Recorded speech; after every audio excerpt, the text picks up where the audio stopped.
Good morning. Has been a while. Um, I'm so sorry we have not posted any video lately.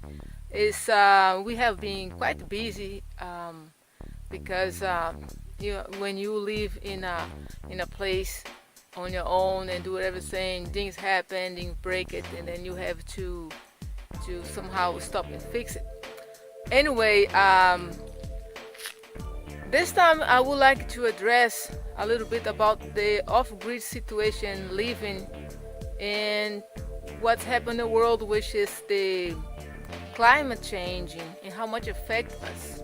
And this might be one of the reasons why we have been busy.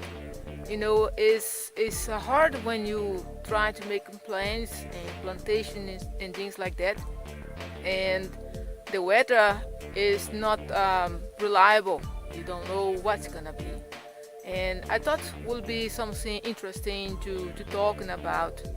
Um, how I can say, even living here in the middle of, like people say, in the middle of nowhere, we still have the technology, internet. We can always have the news, what's going on in the world, especially the space weather. And now it's questioning what's going on has to do with a solar minimum, or um, the changing has to do with the mankind, the man work that has been polluted so much in the world that now we are paying for, or the possibility of another planet passing by. So nobody really knows, but the fact is we get affected everywhere in the world in different ways. And when you have to live off grid, you're gonna be affected too, and you have to get yourself somehow prepared for all those changes.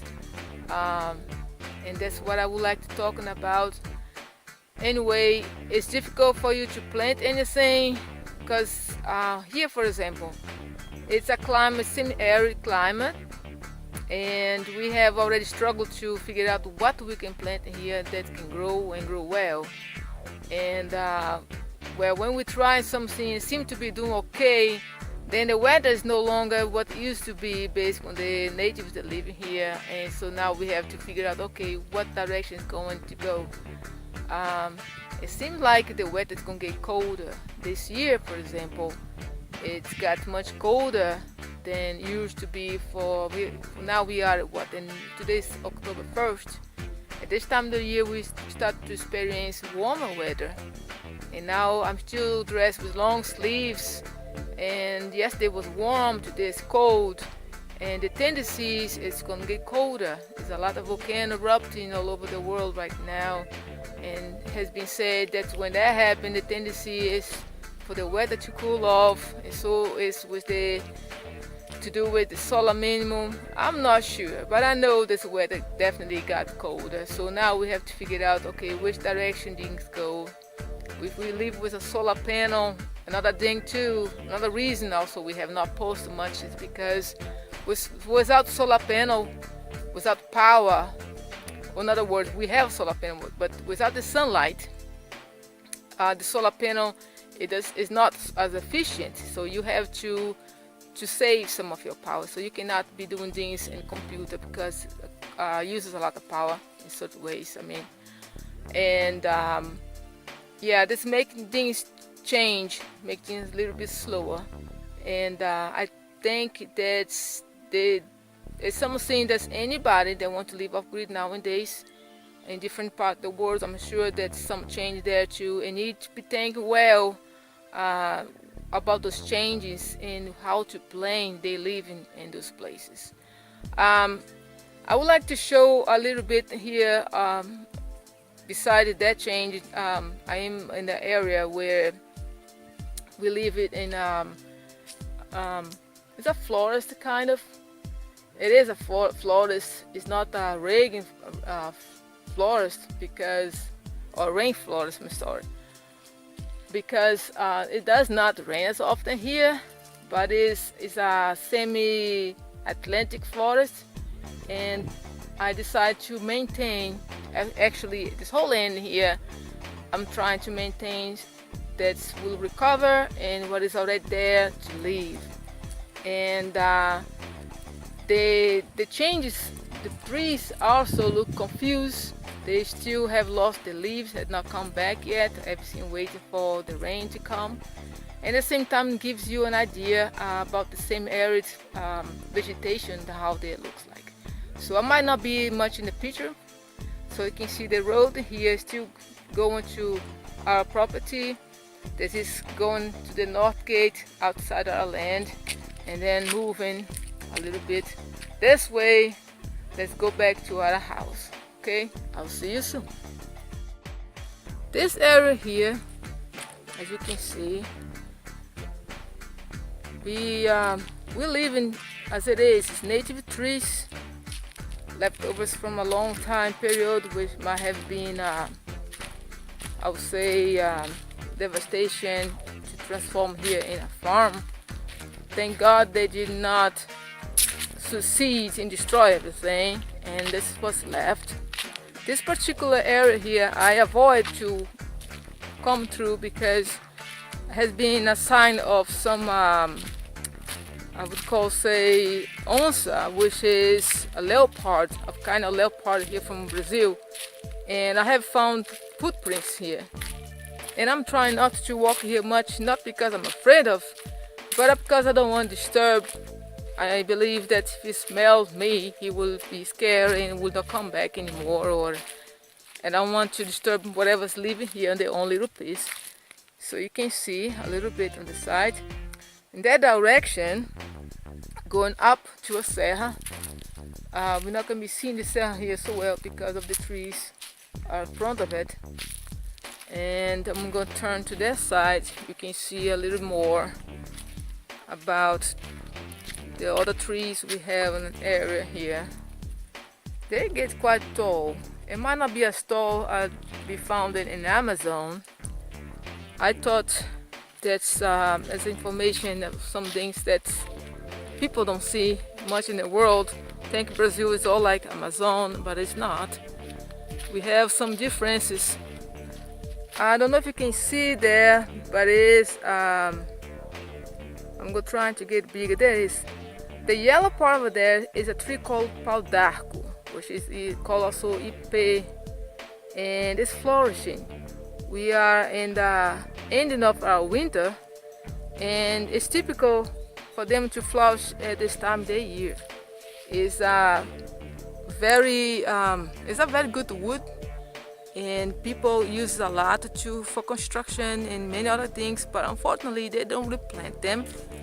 And then one in another kind of pau d'arco, which is the purple one, which is also used for medicinal purposes, is more used, and therefore is also more harder to find because people devastate everything and they don't think and make another plantation of it or leave some behind so it can always be there.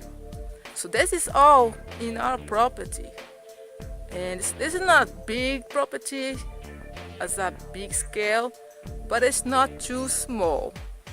For a reservation, it's relatively small, but you have to start somewhere. And if I had the money, I would buy more land to transform everything in a huge reservation and let places for native trees, animals to have their own little place to live and be in peace. So as you see, it's kind of hard maybe because of the light, but I'm trying. The leaves on the trees, they are not back yet. Usually we receive in November, December, about that, first rains, and that goes maybe until January, February, and then it starts to get slow. And this is the only time usually that we get rain here, but because the weather is so crazy, so different, things is no longer as it used to be. This road here is paved of natural stone. We didn't do that. I purchased here with the stone, with the road as it is, and has been said it was built by slaves in the time where Brazil was still on the slavery. So it's some little piece of the past. I think it's kind of cute to have here. So another look to the inside of the closest rainforest we have. I say closest because it's more, a lot more. It's just in a place that's very difficult to get to. And this one here is right crossing, passing our path to the way out.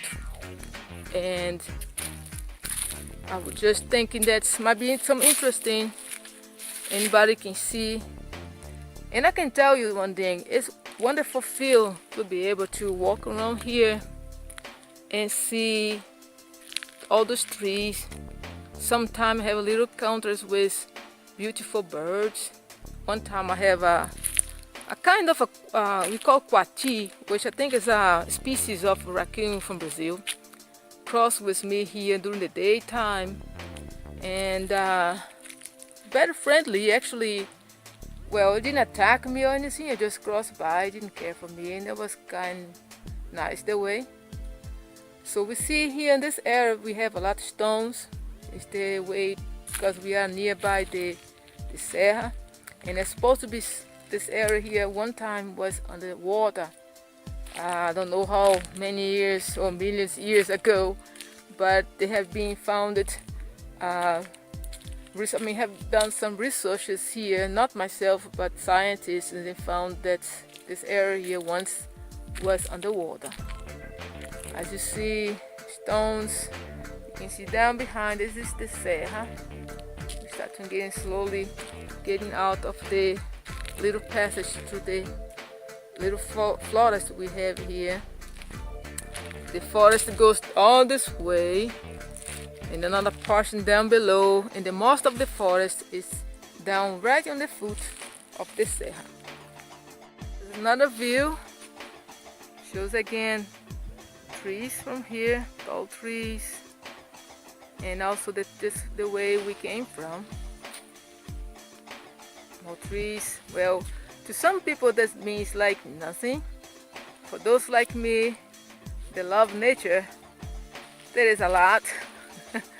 I'm always happy when I walk in here, and I can do that anytime I wanted to. And that changed a lot of this color. When it rains here, they get a very intensive green. And now it's because it got cold, and we don't get really cold for ice or anything like that, but it's getting comfortable because if you don't have a heater and no isolation in your house, and you get eventually you start to get cold. And the plants feel that too. So with all that, I still believe that we as a human being, we need to take care better of our environment. I am not sure if there is still time for it, because it seems like we pretty much run out of time. But let's cross the fingers that it's still doable somehow. And we do what we can, right? Our purpose here at first was start a sustainable life, which is quite difficult. It's almost impossible. Once because you need to have skills, and if you didn't grow up in the area, to learn those skills is as good as impossible. So, but with this climate changing, your focus into different directions, which is okay, how we can make it things happen together with all those changes, and what kind of change will be. So anyway, with that I finished the video for today, and see what's going to change happen around here, and I will post again soon. I wish all of you good luck, and we'll see you soon.